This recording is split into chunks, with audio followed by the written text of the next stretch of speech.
Shalom Bapak Ibu, teman-teman semua yang ada di rumah. Selamat hari Minggu bagi kita semua. Mari kita saling bersapa-sapa dulu untuk kanan kiri kita. Ucapan kata-kata berkat. Haleluya. Semuanya semangat memuji Tuhan, amin. Amin. Saya percaya Bapak Ibu semua yang ada di rumah sudah sangat rindu untuk sama-sama menyembah Tuhan ya. Baik, oleh sebab itu mari kita tenangkan hati kita terlebih dahulu. Mari kita menyembah Tuhan. Terima kasih Tuhan untuk semua hal yang telah Kau berikan bagi kami ya Tuhan. Kami dapat melewati semua hal ini ya Tuhan, semua karena kebaikan daripada-Mu ya Tuhan. Oh Tuhan, sementara kami akan memulai ibadah kami. Oh Tuhan, biarlah selama ibadah ini ya Tuhan, kami hanya berfokus pada-Mu ya Tuhan. Terima kasih Yesus, terima kasih Bapa.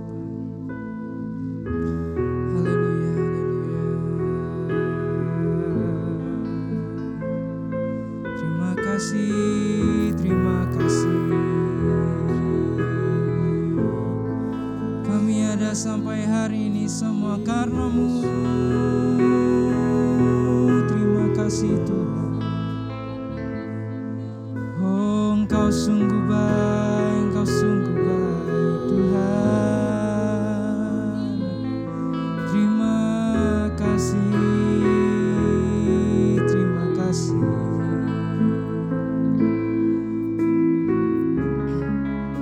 Terima kasih Tuhan, terima kasih. Bapa Kau setia. Bapa Kau setia. Bapa Kau mulia. Tenanglah jiwaku, bersama-Mu. Lebih dari harta Tuhan, lebih dari harta, Kaulah segalanya. Tenanglah jiwaku Tuhan, jika aku bersama-Mu Yesus. Dalam hadirat-Mu, Kau tunjukkan kasih setia-Mu. Kau menyediakan yang ku perlu. Kau setia, Kau sekarang dan selamanya. Kau tunjukkan kasih setia-Mu.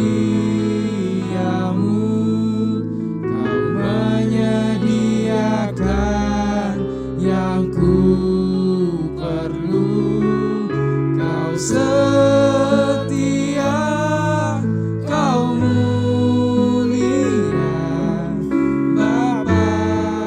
setia. Terima kasih Tuhan. Kau lebih dari harta ya Tuhan. Yes, Yesus.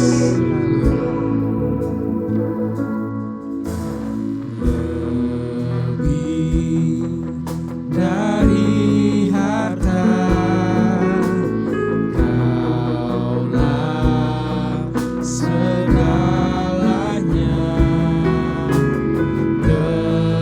Tenanglah jiwaku dalam hadirat-Mu.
sungguh lagi, angkatlah tanganmu. Mari katakan, kau tunjukkan kasih setiamu. Kau tunjukkan kasih setiamu. Kau menyediakan yang ku perlu. Amen. Kau setia, kau mulia, dulu, sekarang, dan selamanya. Kau tunjukkan kasih setiamu. Kau menyediakan yang ku perlu. Kau setia, kau mulia, Bapa, kau setia. Tunjukkan kasih setiamu.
kepadamu, Bapa kami yang baik.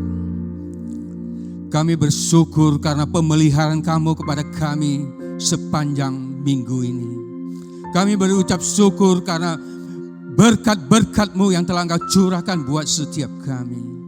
Kami mengucap syukur kalau pada hari ini kami masih mendapatkan kesempatan kami boleh menghampiri tahta-Mu yang kudus. Tuhan, kami tahu itu bukan karena kekuatan, bukan karena hebat kami. Ini semata-mata karena kasih karunia-Mu, anugerah-Mu semata. Oleh karena itu Tuhan, kami sebentar lagi kami mau duduk diam Tuhan. Biarlah Engkau sendiri berkata-kata kepada kami. Sekalipun ini ibadah adalah ibadah online secara live streaming. Kami tidak bertemu muka dengan jemaat-Mu Tuhan. Tapi kami percaya itu tidak mengurangi kasih-Mu kepada setiap kami. Tidak mengurangi kuasa-Mu kepada setiap kami. Oleh karena itu, urapi hamba-Mu dengan urapan yang baru. Dan terangi hati dan pikiran setiap pendengar dimanapun mereka berada. Sehingga boleh mengerti pesan-pesan yang Engkau sampaikan. Kami percaya setiap benih firman yang tidak ditaburkan tidak ada yang kembali dengan sia-sia. Tetapi itu akan tertanam, berakar, bertumbuh dan berbuah. Dan menjadi pelita bagi kaki kami dan menjadi terang bagi jalan kami. Terima kasih Bapa, terima kasih. Dalam nama Tuhan Yesus kami telah berdoa dan mengucap syukur. Mari kita sama-sama katakan amin. Shalom Bapak Ibu Saudara terkasih. Sungguh bersyukur sekali kita masih bisa untuk beribadah kepada Tuhan. Dan kita tahu beribadah itu adalah satu kasih karunia anugerah yang cukup besar yang telah disediakan Tuhan buat setiap kita. Hari ini kita akan sama-sama belajar satu topik atau satu tema yang saya beri judul, apakah semua orang Kristen masuk surga? Saya ambil tema ini karena saya sadar bahwa akhir-akhir ini di gereja sudah jarang membicarakan, sudah jarang mengkhotbahkan tentang neraka dan surga. Tetapi kita tahu hari-hari ini di mana pandemi COVID-19 itu belum menunjukkan tanda-tanda akan segera berakhir. Bahkan di Indonesia sendiri 1 bulan terakhir setiap harinya orang yang mati karena terpapar COVID-19 itu berkisar antara 1.300 sampai 2.000 orang. Rata-rata itu sekitar 1.600-an. Sehingga tidak jarang kita banyak teman-teman dekat kita yang 1 minggu sebelumnya kita masih ada kontak, tetapi seminggu kemudian dia sudah meninggalkan kita. Dan kita tidak tahu kapan pandemi ini akan segera berakhir, sama seperti banyak hal yang kita tidak tahu jawabannya, misteri, dan semua hal serba tidak pasti. Tetapi ada satu hal yang pasti, yaitu bahwa kita yang hari ini masih hidup, kita pasti cepat atau lambat pasti akan mengalami yang namanya kematian.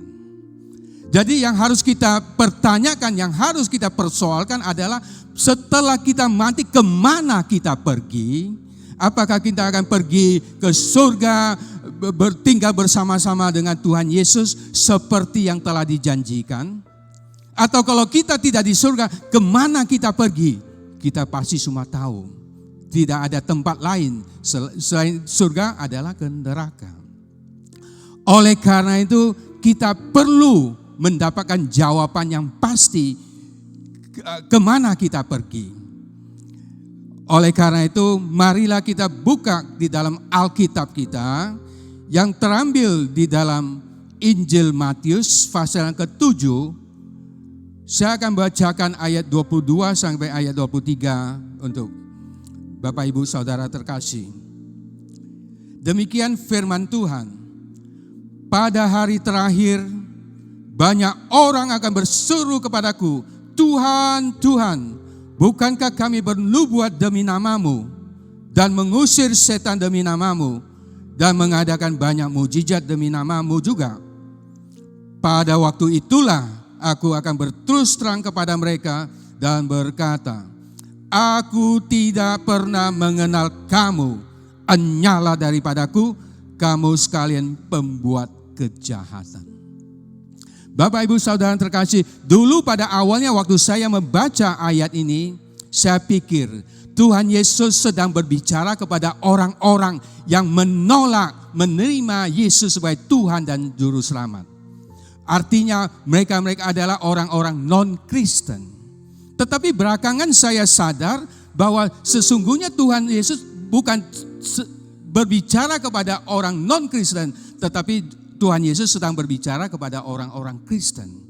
Bahkan bukan kepada orang Kristen sembarangan, tetapi berbicara kepada orang-orang Kristen yang sudah melayani pekerjaan Tuhan di atas muka bumi ini. Dan telah menunjukkan hasil-hasil pelayanan yang cukup bagus, yang spektakuler, yang sangat menakjubkan. Mari kita sama-sama belajar secara seksama ayat yang telah kita baca itu. Di sana dikatakan pada hari terakhir.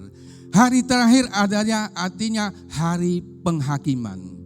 Kita tahu semua manusia itu hidup satu kali, setelah itu akan mengalami pengadilan, penghakiman.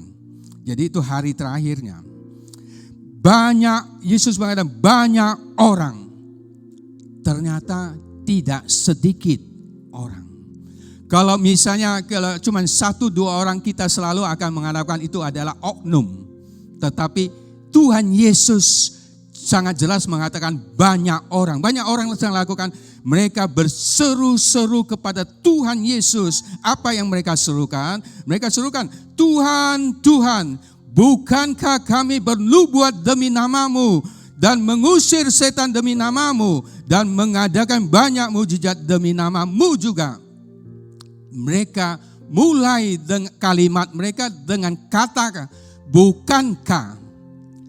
Kalau mereka menggunakan kata ini, kita bisa mengerti mereka sedang lakukan pembelaan.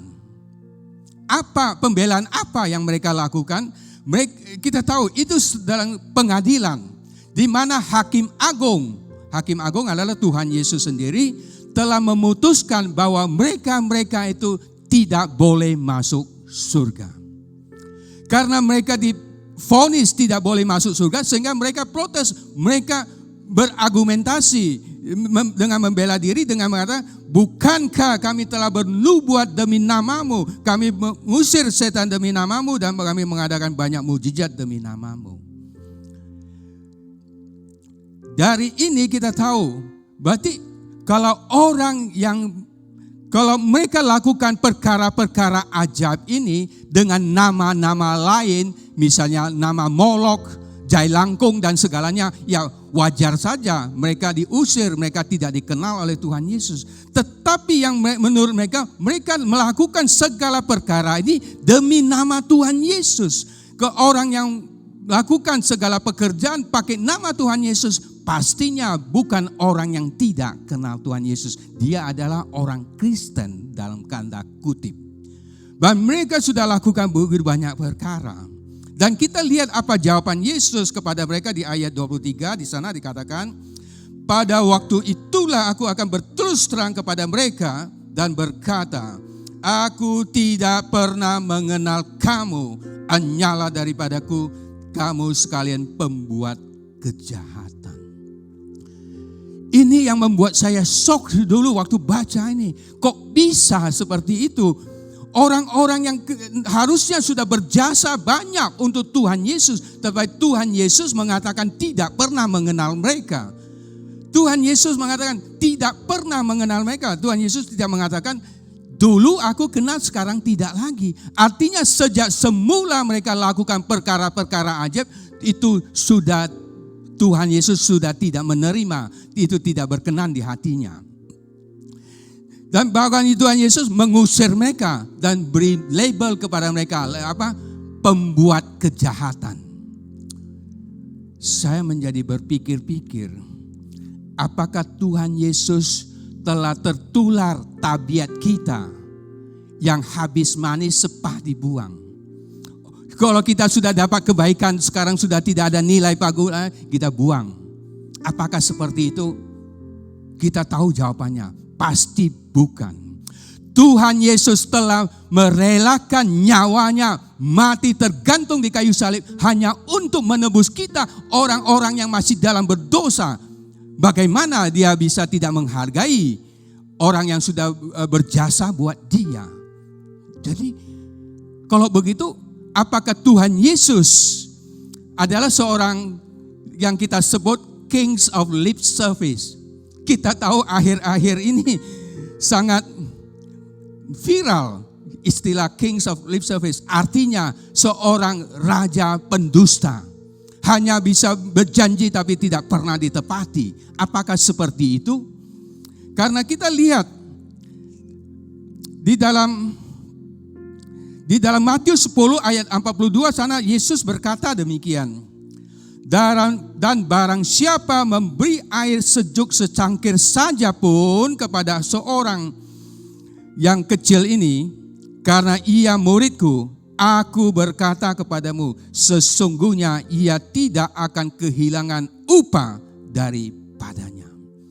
Yang Tuhan Yesus, orang yang memberikan air secangkir aja, upahnya tidak akan hilang. Bagaimana dengan orang yang sudah lakukan perkara-perkara besar? Pastinya harusnya upahnya lebih besar. Tapi kenapa bisa terjadi seperti itu? Maka hari ini kita harus belajar bahwa bukan setiap orang yang mengumbal-ngumbal nama Tuhan Yesus mereka dikenal oleh Tuhan Yesus. Kita jangan terlalu cepat terkecoh, terpesona oleh mereka, bahkan karunia yang mereka miliki. Di dalam Alkitab ada satu peristiwa lagi yang orang menggunakan nama Tuhan Yesus, yaitu terdapat di dalam Kisah Para Rasul 19 ayat 13 sampai 16. Saya akan bacakan secara cepat untuk Bapak Ibu. Juga beberapa tukang jampi Yahudi yang berjalan keliling di negeri itu mencoba menyebut nama Tuhan Yesus atas mereka yang kerasukan roh jahat. Dengan berseru katanya, aku menyumpahi kamu dengan nama Yesus yang diberitakan oleh Paulus. Ayat 14, mereka yang melakukan hal itu ialah 7 orang anak dari seorang imam kepala Yahudi yang bernama Skewa. Tetapi roh jahat itu menjawab, Yesus aku kenal dan Paulus aku ketahui, tetapi kamu, siapakah kamu? Di ayat 16 itu begini, dan orang yang dirasuki roh jahat itu menerpa mereka dan menggagahi mereka semua dan mengalahkannya sehingga mereka lari dari rumah orang itu dengan telanjang dan luka-luka. Jadi dari sini juga kita lihat ada orang yang coba menjual nama Tuhan Yesus, ternyata mereka tidak dikenal oleh Tuhan Yesus, bahkan mereka tidak dikenal oleh setan iblis juga. Mereka cuma menjual nama seperti itu. Makanya kita sebagai orang percaya kita harus hati-hati, jangan terpedaya oleh orang-orang yang mengumbal nama Tuhan Yesus. Dan kita menjadi terkecoh oleh karunia yang mereka miliki. Mereka karunianya apa? Bisa bernubuat. Mereka bisa mengusir setan. Mereka mampu melakukan banyak mujizat. Tetapi kita harus tahu, jemaat di Korintus, mereka juga mempunyai banyak sekali karunia yang mereka miliki. Tetapi mereka tidak punya kasih. Sehingga Paulus mengingatkan mereka, mendidik mereka, mengajar mereka, menasihati mereka yang terdapat di dalam 1 Korintus pasal yang ke-13. Saya akan bacakan dari ayat 1 hingga ayat 3. Boleh Bapak Ibu Saudara dengar dengan baik. Demikian firman Tuhan. Sekalipun aku dapat berkata-kata dengan semua bahasa manusia dan bahasa malaikat, tetapi jika aku tidak mempunyai kasih, aku sama dengan gong yang berkumandang dan canang yang gemerincing. Sekalipun aku mempunyai karunia untuk bernubuat dan aku mengetahui segala rahasia dan memiliki seluruh pengetahuan, dan sekalipun aku memiliki iman yang sempurna untuk memindahkan gunung, tetapi jika aku tidak mempunyai kasih, aku sama sekali tidak berguna. Ayat 3 bunyi demikian. Dan sekalipun aku membagi-bagikan segala sesuatu yang ada padaku, bahkan menyerahkan tubuhku untuk dibakar, tetapi jika aku tidak mempunyai kasih, sedikit pun tidak ada faedahnya bagiku. Dilanjutkan sampai ayat ke-13 dikatakan, demikianlah tinggal ketiga hal ini, yaitu iman, pengharapan, dan kasih. Dan yang paling besar di antaranya ialah kasih. Jadi sekarang kita harus betul-betul bertanya, orang yang melayani Tuhan dengan punya performance, dengan begitu menakjubkan, ternyata mereka tidak dikenal oleh Tuhan dan mereka diusir. Bagaimana pula dengan kita-kita yang belum melayani Tuhan? Sebenarnya dengan cara apa? Harus dengan syarat apa sehingga kita baru bisa diterima di surga? Untuk itu marilah kita sama-sama kembali di Matius pasal yang ke-7 tadi. Kita baca ayat 21-nya. Jadi ayat sebelumnya. Demikian firman Tuhan. Bukan setiap orang yang berseru kepadaku, Tuhan, Tuhan, akan masuk ke dalam kerajaan surga, melainkan dia yang melakukan kehendak Bapakku yang di surga. Dari ayat ini Tuhan Yesus sangat jelas sekali memberitahukan kepada setiap kita bahwa hanya orang yang melakukan kehendak Bapa di surga itulah yang boleh masuk ke dalam kerajaan surga. Sekarang menjadi pertanyaan, apa itu kehendak Bapa? Mari kita coba lihat di ayat 24. Ayat 24 berbunyi demikian. Setiap orang yang mendengar perkataanku ini dan melakukannya. Beri garis bawahi mendengar dan melakukan. Itu intinya. Setiap orang yang mendengar perkataanku ini dan melakukannya, ia sama dengan orang yang bijaksana, yang mendirikan rumah di atas batu. Kemudian kita coba lihat lagi di ayat 26. Tetapi setiap orang yang mendengarkan perkataanku dan tidak melakukannya, ia sama dengan orang yang bodoh, yang mendirikan rumahnya di atas pasir. Jadi sekarang berpulang kepada kita semua. Kita mau menjadi orang bijaksana atau kita mau menjadi orang bodoh? Kalau kita menjadi orang bijaksana, artinya kita mendengarkan firman Tuhan dan kita lakukan. Artinya kita sedang membangun rumah kita di atas batu. Kalau kita mendengarkan firman Tuhan dan tidak kita lakukan, disebut bodoh. Bodoh itu mereka sedang mendirikan bangunan rumah di atas pasir. Dan kita tahu cepat atau lambat pasti akan datang angin, akan datang hujan, akan datang banjir. Kalau rumah yang berdiri di atas batu itu akan tetap kokoh dan tetap berdiri. Sedangkan yang ada di atas pasir, dia akan rusak, dia akan hancur, berantakan. Jadi semuanya berpulang kembali kepada kita. Tuhan Yesus mengajarkan kita supaya kita tidak hanya mendengar tetapi lebih menekankan kita melakukannya. Saya mengajak Bapak Ibu kita lihat satu peristiwa yang juga tercatat di dalam Alkitab, di dalam Matius 21. Di sana dikatakan ada seorang bapak mempunyai 2 orang anak laki-laki. Bapak itu bilang kepada anak yang sulung, anak sulung disuruh pergi ke kebun anggur dan bekerja. Anaknya itu menjawab iya, tapi tidak pergi. Kemudian bapak itu datang kepada anak yang bungsu, juga sama, suruh dia bekerja di kebun anggur. Awalnya anak itu menolak, tetapi akhirnya dia pergi juga bekerja. Sehingga dari 2 orang itu Yesus bertanya, siapa di antara mereka itu yang melakukan kehendak Bapa? Mereka sama-sama anaknya. Mereka sama-sama adalah orang Kristen, orang percaya. Tetapi ada orang Kristen yang melakukan, tetapi ada juga orang Kristen yang tidak mau melakukan kehendak Bapa. Ya seperti itu.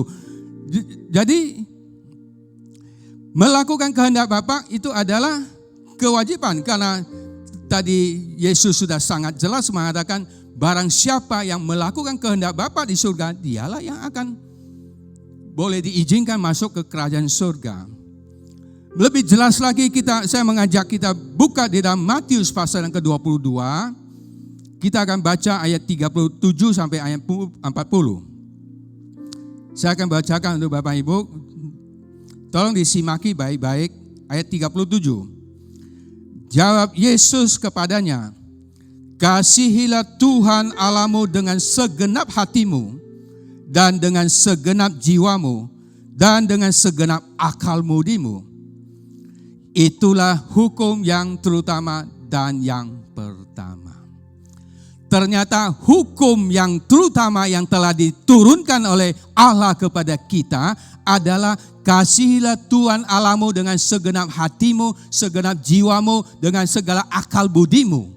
Itu hukum pertama. Artinya kalau hukum yang terutama itu kita abaikan, kita lakukan yang lain, semuanya sia-sia. Kalau yang pertama tidak kita lakukan. Karena yang pertama dan yang utama. Kemudian ayat 39 dikatakan demikian. Dan hukum yang kedua yang sama dengan itu. Artinya ada hukum yang kedua yang bobotnya sama dengan hukum yang pertama. Hukum yang kedua itu apa? Kasihilah sesamamu manusia seperti dirimu sendiri. Pada saat kita bisa mengasihi sesama manusia di atas dunia ini seperti untuk diri kita sendiri, kita sama dengan sudah mengasihi Tuhan Allah kita dengan segenap hati. Karena kita selalu dengar bagaimana kita bisa mengasihi Allah yang tidak kelihatan, sedangkan orang-orang di sekitar kita tidak bisa mengasihi. Jadi seperti itu.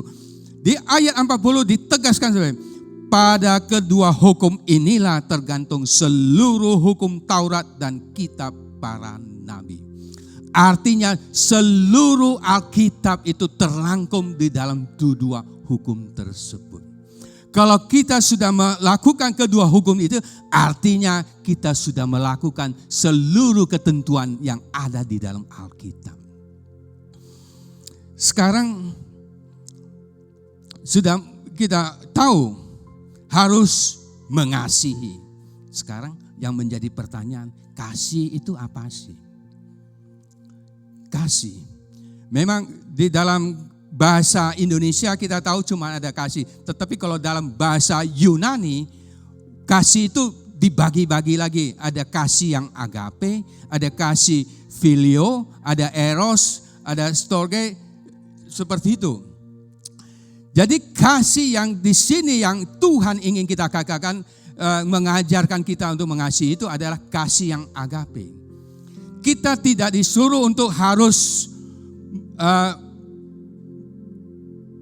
berpacaran dengan siapa saja, tetapi kita harus mengasihi. Kasih yang agape adalah suatu kasih yang kita tidak mengharapkan balasan.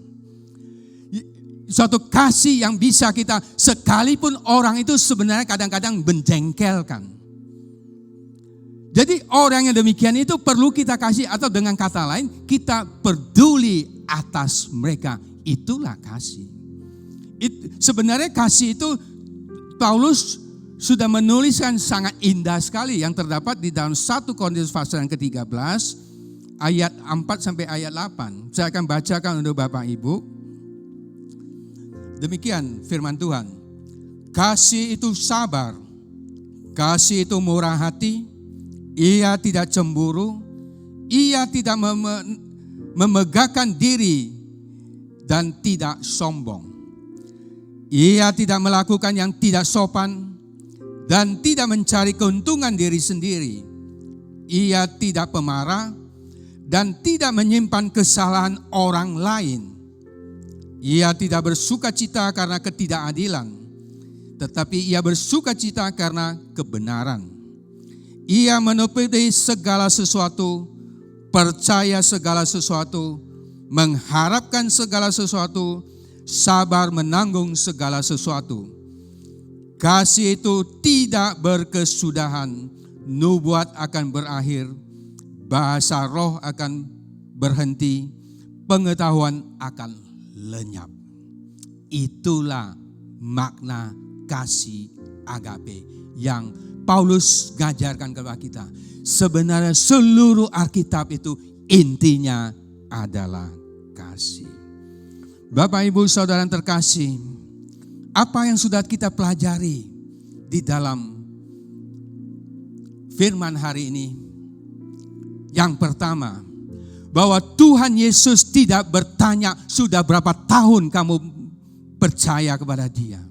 Tuhan Yesus tidak bertanya apakah kamu sudah dibaptis. Tuhan Yesus juga tidak tanya apakah kamu sudah melayani di gereja. Tidak, tetapi Tuhan Yesus akan bertanya, sudahkah kamu melakukan kehendak Bapa di surga? Itu poin pertama. Poin yang kedua, kita jangan terlalu cepat terkecoh, terpesona oleh orang-orang yang mengumbal nama Tuhan Yesus.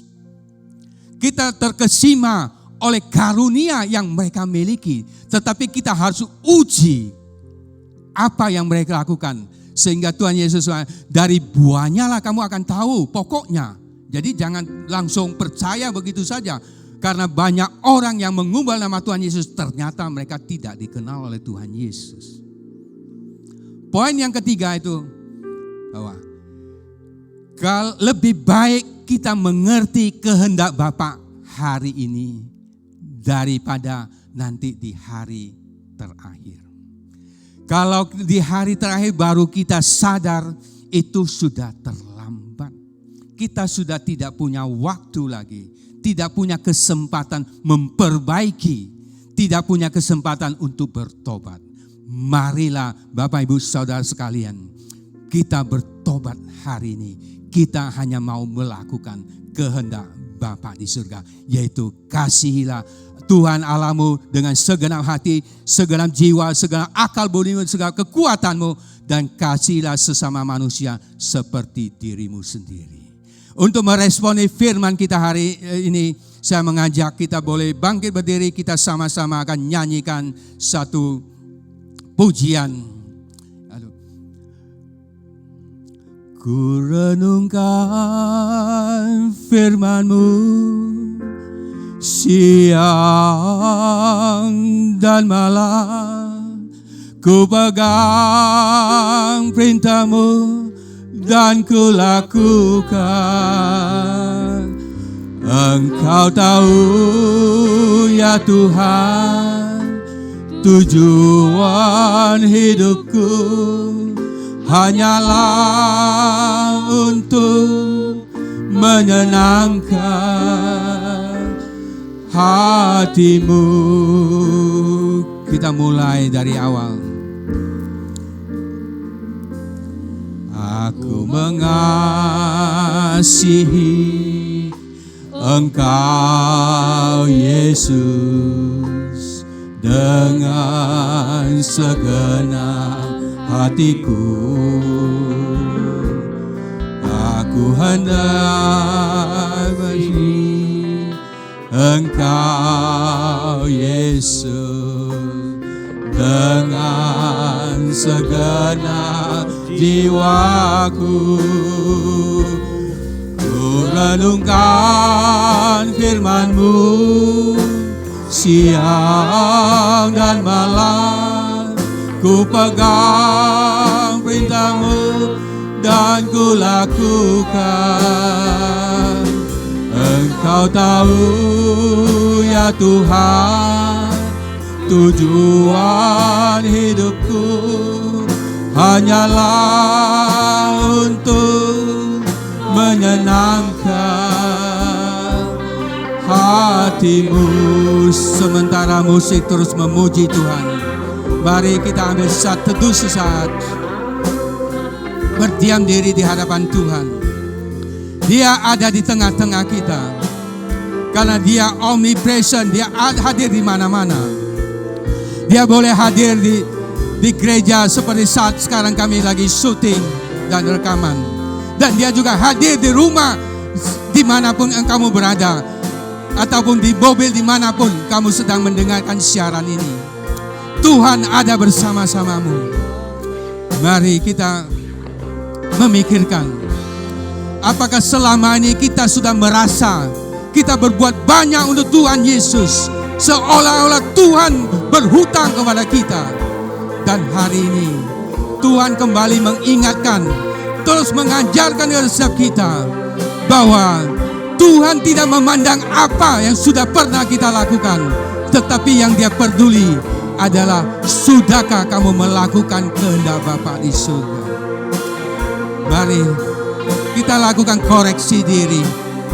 Kalau selama ini kita sudah lupa, kita sudah menyimpang, dan hari ini Tuhan sedang membentangkan tangannya lebar-lebar untuk memeluk engkau, untuk menantikan kembalinya engkau kepada Dia. Dia sangat mengasihi siapapun kamu, apapun yang telah kamu lakukan.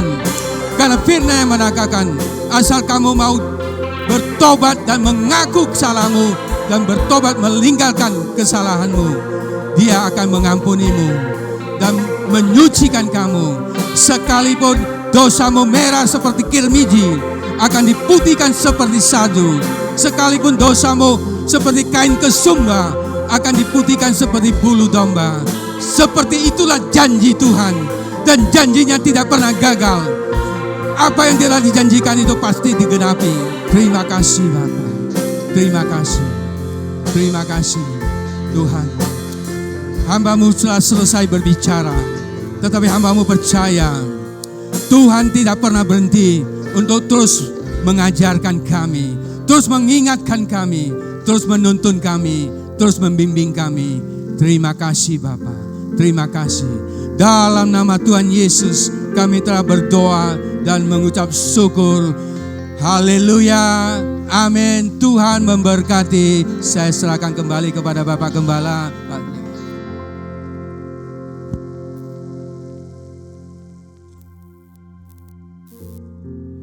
Terpujilah nama Tuhan Yesus Kristus yang mengasihi kita, memberikan kesehatan dan kekuatan yang baru bagi kita. Terima kasih juga buat firman Tuhan, taburan firman Tuhan yang sangat memberkati kita pada pagi hari ini dan seluruh jemaat Tuhan. Terima kasih kepada hamba Tuhan yang Tuhan utus untuk melayani kita pada minggu ini. Dan terima kasih Pak Jonathan. Tuhan Yesus memberkati Pak Jonathan dan juga keluarga, anak-anak dan semua usaha pekerjaan, pelayanan. Tuhan berkati. Terima kasih jemaat Tuhan juga yang ibadah di rumah, tetap sehat, tetap kuat di dalam Tuhan, tegar di masa-masa yang sulit dan sukar ini. Ada Tuhan Yesus yang senantiasa bersama-sama dengan kita. Percayalah bahwa Tuhan akan menyertai kita dan melindungi kita. Tuhan Yesus memberkati kita semuanya. Saya ajak kita bangkit berdiri, kita akan akhiri ibadah kita pada pagi hari ini. Haleluya. Kami mengucap syukur dan terima kasih ya Tuhan buat renungan firman Tuhan yang sangat memberkati kami ya Tuhan buat pagi hari ini. Terima kasih buat hamba-Mu ya Tuhan, Bapak Jonathan Wedi ya Tuhan yang telah utus melayani di tempat ini ya Tuhan. Hamba-Mu berdoa, Tuhan memberkati, Tuhan mengurapi lebih lagi ya Tuhan. Tuhan menolong hamba-Mu ini ya Tuhan, memakai lebih dahsyat lagi ya Tuhan. Dalam segala area kehidupannya Tuhan berkati pelayanan-pelayanannya ya Tuhan.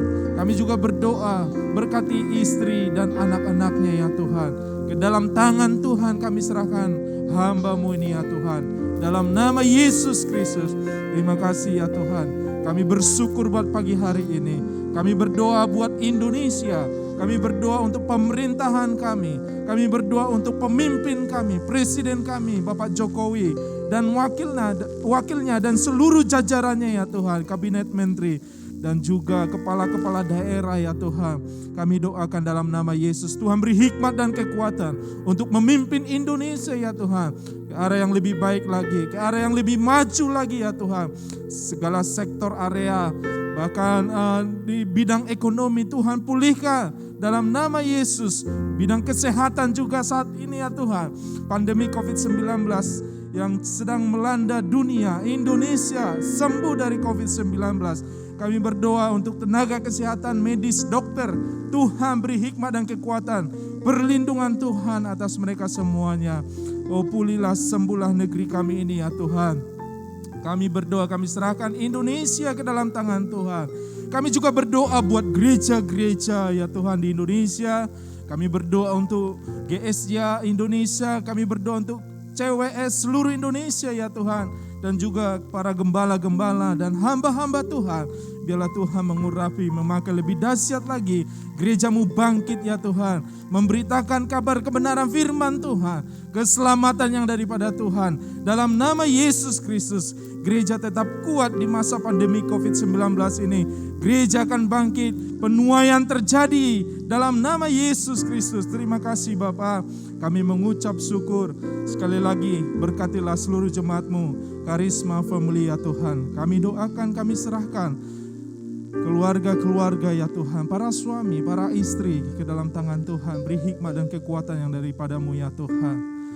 Kami tahu ya Tuhan masa-masa yang sukar ini, masa-masa yang sulit ini ya Tuhan. Keadaan-keadaan yang sangat tidak menentu hari-hari ini ya Tuhan. Tapi kami percayakan kehidupan kami ke dalam tangan Tuhan. Tuhan memberkati keluarga-keluarga Karisma Family dalam nama Yesus. Kami berdoa juga untuk anak-anak kami ya Tuhan. Kami serahkan mereka dalam tangan Tuhan. Biarlah mereka juga hidup takut akan Tuhan, hidup dalam kebenaran firman Tuhan. Berkatilah anak-anak kami yang sekolah, yang studi ya Tuhan. Beri hikmat kepada mereka, beri kecakapan, kecerdasan ya Tuhan, pengetahuan dan roh takut akan Tuhan dalam nama Yesus Kristus. Berkati juga anak-anak muda yang bekerja ya Tuhan, yang kuliah, bahkan yang mencari pasangan hidup jodoh. Kami doakan dalam nama Yesus Kristus, Tuhan berikan pasangan hidup yang terbaik ya Tuhan buat anak-anak muda kami ya Tuhan, supaya mereka hidup melayani Tuhan, hidup dalam berkat dan kemurahan Tuhan. Terima kasih Bapa, kami akhiri ibadah kami pada pagi hari ini. Kami serahkan hidup kami sepenuhnya ke dalam tangan Tuhan. Perlindungan dan penyertaan Tuhan atas kami semuanya. Mari jemaat Tuhan, angkatlah kedua tanganmu dan terimalah berkat yang daripada Tuhan. Tuhan memberkati engkau dan melindungi engkau. Tuhan menyinari engkau dengan wajahnya dan memberi engkau kasih karunia. Tuhan menghadapkan wajahnya kepadamu dan memberi engkau damai sejahtera. Berkat besar dari Allah Bapa, cinta kasih dari Tuhan kita Yesus Kristus, dan persekutuan yang indah bersama dengan Roh Kudus akan menyertai kita mulai hari ini sampai Maranatha, Tuhan Yesus datang kali yang kedua. Hiduplah bagi kemuliaan namanya yang diberkati Tuhan dan siap menjadi berkat. Bersama-sama kita katakan amin, amin. Tuhan Yesus memberkati kita semuanya. Shalom.